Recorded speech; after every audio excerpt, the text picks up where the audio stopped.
President Trump said he's waiting for Saudi Arabia to finish its investigation into the disappearance of Jamal Khashoggi, but acknowledged it appears the Saudi journalist is dead. Turkey has accused a Saudi hit squad of murdering the Washington Post columnist and critic of Saudi Arabia in the kingdom's consulate in Istanbul. Secretary of State Mike Pompeo briefed the president on the matter this morning after meeting with officials in Saudi Arabia and Turkey this week. Leaving Washington today, Mr. Trump was asked by reporters if Khashoggi was killed and what consequences the Saudis should face if they're responsible. It certainly looks that way to me. It's very sad. It certainly looks that way. Well, it'll have to be very severe. I mean, it's bad stuff. But we'll see what happens.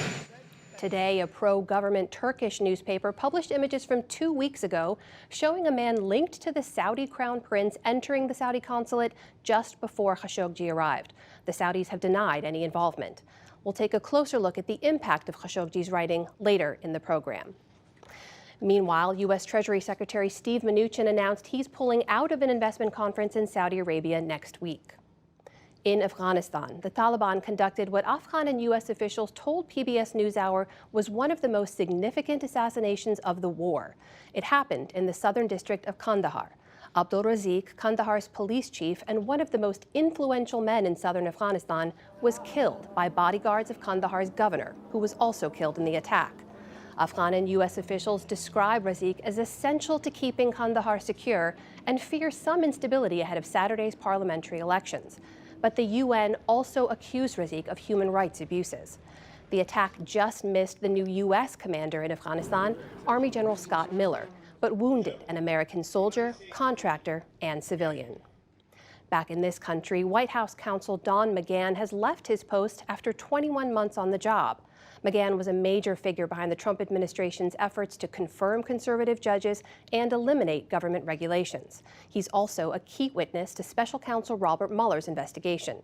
McGahn will be temporarily replaced by President Trump's legal advisor, Emmett Flood, until his permanent successor, Pat Cipollone, takes over.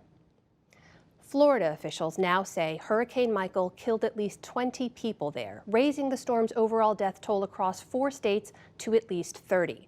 More than 137,000 homes and businesses in Florida and Georgia are still without power, more than a week after Michael made landfall.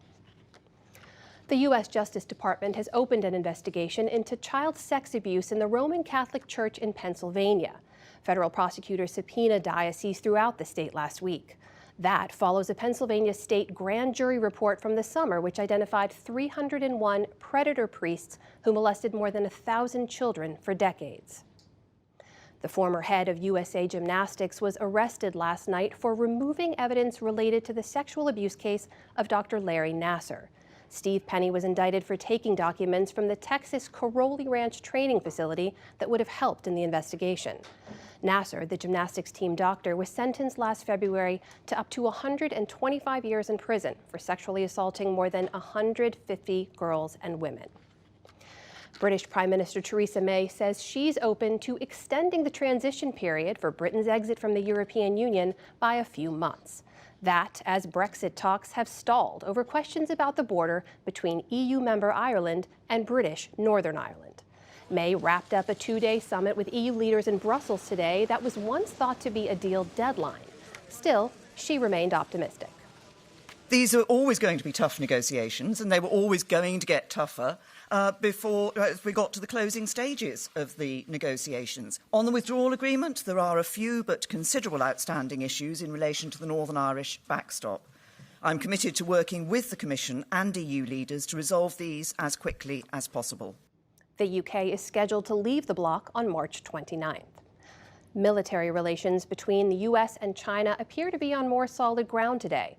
U.S. Defense Secretary James Mattis met with his Chinese counterpart on the sidelines of a regional summit in Singapore.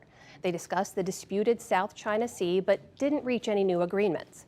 The meeting comes amid a tense trade war between the two countries. Israel's Supreme Court today overturned a deportation order for a detained American graduate student. 22-year-old Leila Al-Qassam had been denied entry to Israel after arriving with a valid student visa more than 2 weeks ago. Israel's government had accused her of supporting an illegal boycott against the country. Al-Qassam will now be able to study and stay in Israel.